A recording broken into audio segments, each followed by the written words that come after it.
Hello everyone and welcome back to Capital Markets Quickie.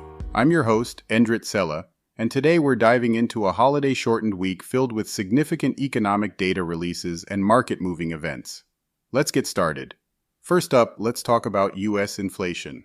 On Friday, we'll see the Fed's favorite inflation gauge, the Personal Consumption Expenditures, PCE, Price Index. This data is crucial as it could provide clues about the direction of interest rates for the rest of the year. With last week's Fed minutes and recent remarks from policymakers hinting at a higher-for-longer rate environment, everyone will be watching closely.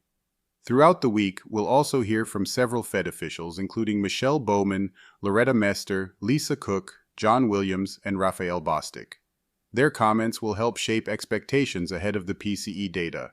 Additionally, we'll get revised data on first-quarter economic growth on Thursday and the Fed's Beige Book on Wednesday.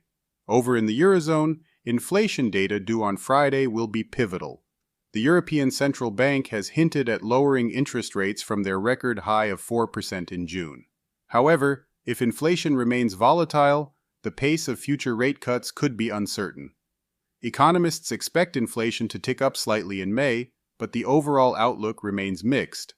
In Japan, Friday's Tokyo inflation data will be key for gauging when the Bank of Japan might raise rates again. With ongoing pressure from a weak yen and high import costs, policymakers are under the microscope.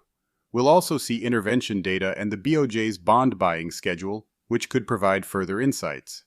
Turning to China, we'll get data on industrial profits on Monday, followed by official manufacturing and non-manufacturing PMIs on Friday. While Beijing has set an ambitious 5% growth target for this year, challenges in the property sector and weak consumer demand continue to cast a shadow over the world's second-largest economy. Finally, let's talk about oil. Prices edged up about 1% on Friday, but ended the week with losses due to concerns over prolonged high interest rates in the U.S., which could dampen fuel demand. Despite the weekly decline, global oil demand remains robust, with analysts expecting a significant increase in total oil liquids consumption this year. That wraps up today's Capital Markets Quickie.